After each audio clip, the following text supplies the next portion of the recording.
guys, welcome back to my channel. And today's video is going to be about something that I have to deal with every day of my life, and it's something called autism. And my 6-year-old daughter has autism, and she got diagnosed with it probably when she was about 3, 4 years old when she got diagnosed with it. So I just want to talk to you guys about what it is, and what I deal with it. And if you see me kind of looking over to the side or something, I do have like a whiteboard that's like you can't see it, but because I want to make sure that I hit every point. Well, maybe I don't know if I'll be able to hit every point, but as far as what I think that is important. Let's go ahead and get started with this video. So, what is autism? Autism is a serious development disorder that impairs the ability to communicate and interact. And that is pretty much what she does. She doesn't do very good with meeting new people. She doesn't do good with new surroundings. So whenever we go anywhere, or if it's too loud, or if it's just different, it really bothers her, and she don't really like it. So I have to kind of comfort her and let her know that everything's going to be okay. And pretty much, especially when it came to her going to school, because she is 6 years old now, and you know, she was, when I dropped her off at school, she started crying, but I'll come back to that later. So, with someone watching this video, one thing you may ask is there a treatment for it? There is not really a treatment for it, but there are steps that you can do and take to help your child when it comes to this condition. Chronically, it can last for years, and it is years or a lifetime thing. The range and severity of it is different from some things that I have personally seen or read or looked at on other, that some kids, well, I don't want to say kids, but some children or some people are violent. My daughter, she's not violent or anything, but she is very, very obsessive. Like, what I mean by obsessive is that if she likes something, that's her thing, and she's going to be on it forever.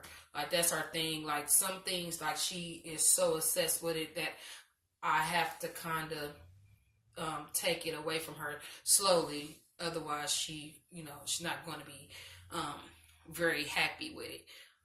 So, and some of the other symptoms are communication, social interaction. Her social,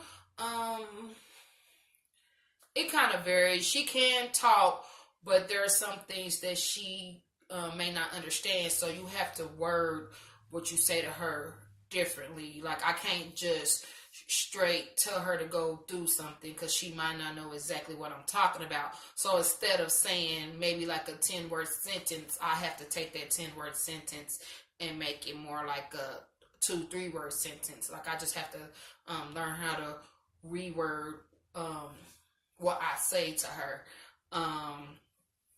As far as her interactions, she don't do, like I was saying, she don't do well with new people. She don't do well with new surroundings. So I just have to kind of slowly but surely, help her with that. Behavioral, she to me, she's a normal kid. Like I said, only thing that's really behavioral to me is, like, she's just obsessive, and she likes to do things over and over and over, and she has favorite things. So as far as behavioral, she don't really have anything to me that's behavioral other than her obsession and she do a lot of repetitiveness, repeats stuff. Like she likes certain things, she kind of lines it up, and she like watching certain things, and that's part of it. So developmental. So she does pretty much have like a learning disability and a speech delay. So she doesn't learn how everyone else learns. She learns differently.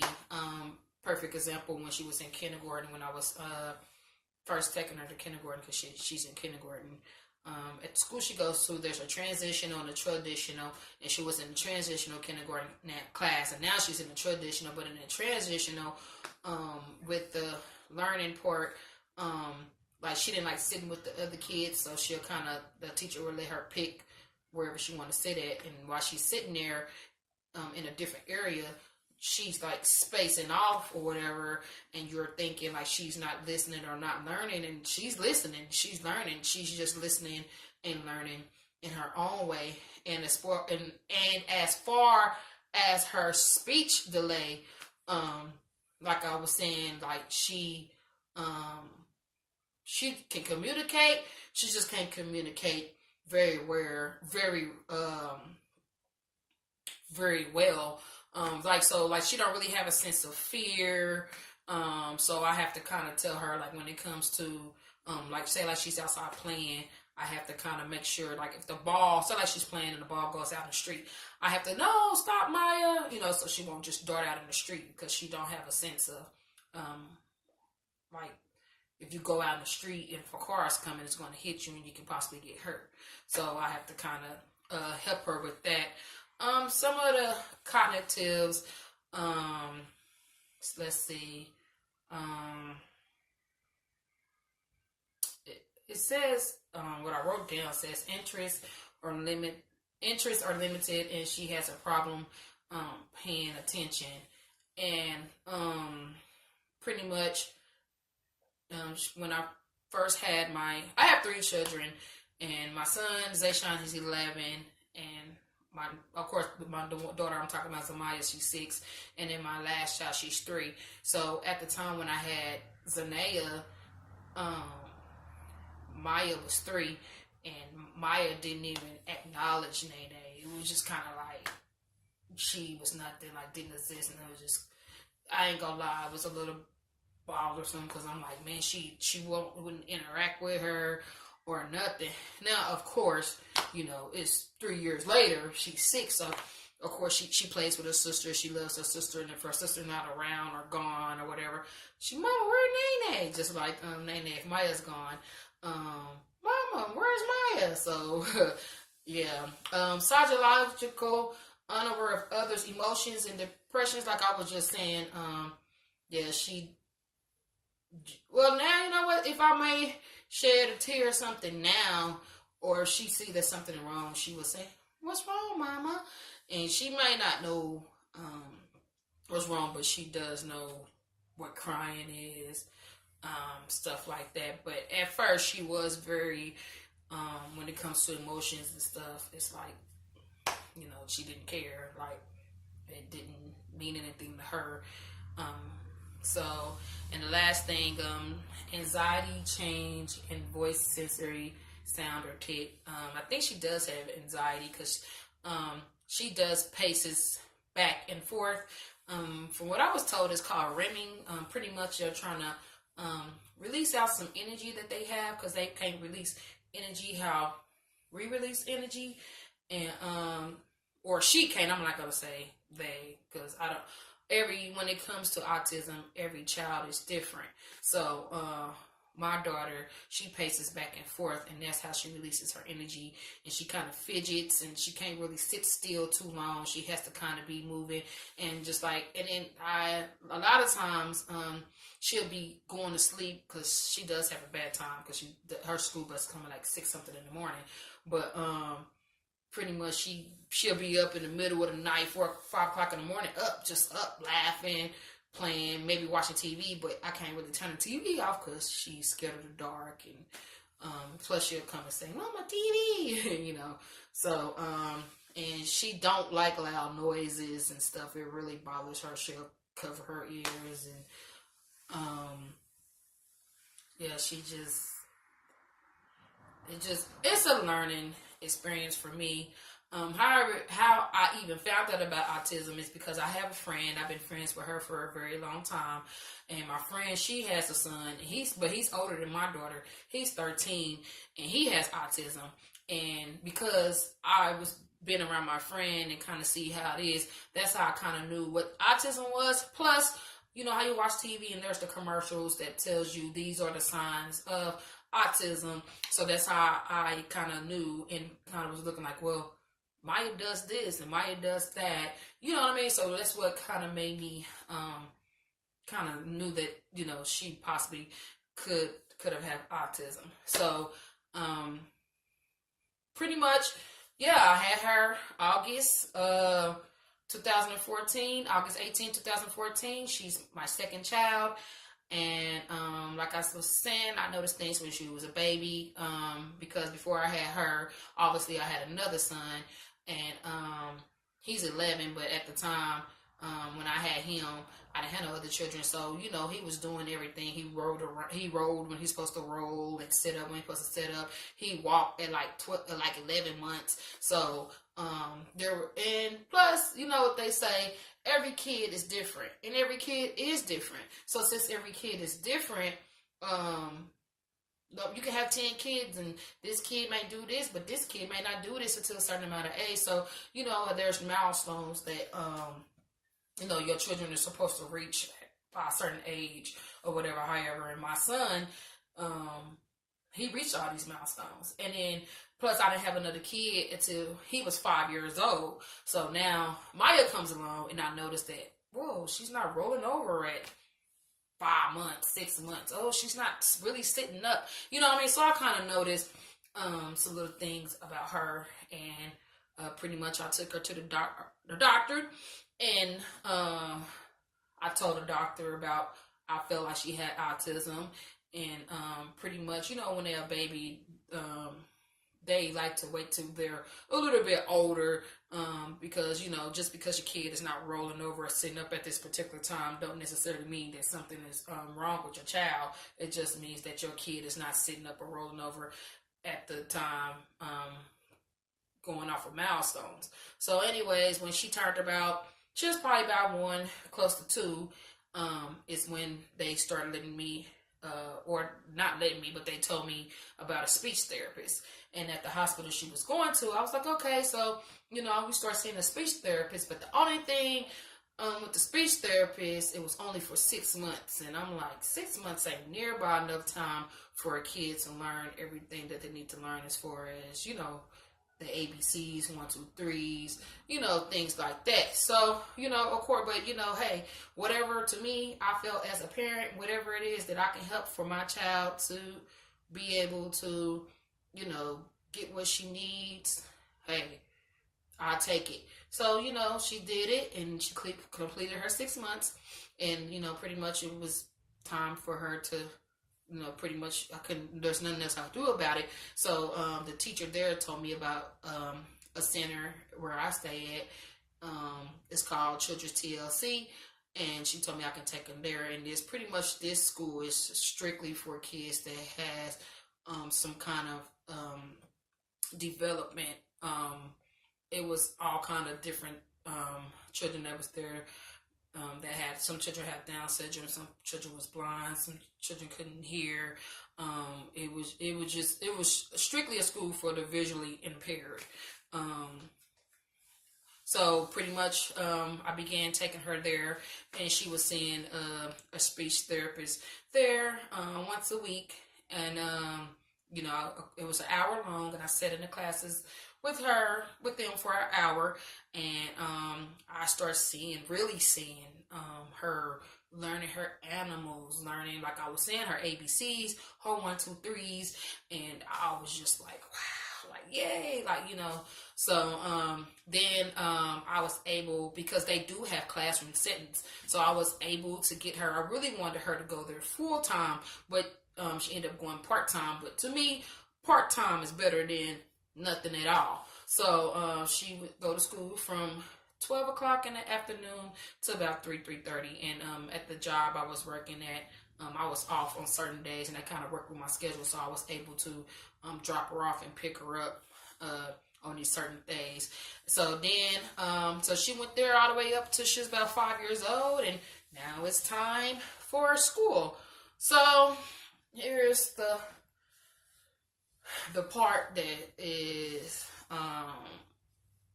was a little difficult. Pretty much. So now, pretty much, I got a card in the mail. I know you all, I don't know wherever you all live at, but sometimes, when there's new schools, they send these little papers in the mail saying, pretty much trying to have you to enroll your kid into their school. So this particular school, I called the school and I told them, hey, my daughter has autism. Do y'all accept children that have a disability? And the principal told me yes. And of course, I went up there, filled out the application, turned in, the information that you need for your child to go to the school. So pretty much, now we're going to fast forward. First day of school. My daughter's never been on a school bus or none of that ever before, and I was a little scared to put her on a school bus because of her communication. Like I said, she was 5 years old. She's 6 now, but at the time she was 5, and she never rode on a school bus by herself before. Pretty much I've been there with her hand in hand. You know what I mean? Just kind of got in there or whatever, however. So I put her on a school bus, and she go to school, and I went ahead and met the school bus, because I asked the school bus, hey, what time you get to school? They told me about 8 o'clock. So I met them up there at 8 o'clock, and I was waiting on her to get out the bus. And it was funny because it was the first day of school, and her bus came like 6 something in the morning. So she was on the bus sleep. So, I had to kind of wake her up, and I got pictures of her, first day of school, But anyways, so she goes inside the school or whatever, however, and I walk her down to breakfast, and pretty much I'm sitting there with her, and she's it's a lot of people. She don't know these people, what's going on, new surroundings, alert. So I had to kind of calm her down and stuff, like, it's okay, you can go ahead and eat, you're at school, this is something new, this is something that you have to get used to, because you will be coming here pretty much every day, and they're going to teach you things and help you learn and stuff. And I don't know if she understood me, but I had to let her know. So anyways, so the principal and them come down, and they pretty much says, all right, because there are some kids that pretty much are returning students, and and plus these students are older, and the school goes up to 4th grade. So anyways, these students go, and and here now it's time for the kindergartners. And the principal was pretty much like, okay, for those parents that has kindergartners, go ahead and kiss your children and stuff goodbye. You have to let them go ahead and you have to go ahead and go, because your child has to we'll make sure that your child will be okay.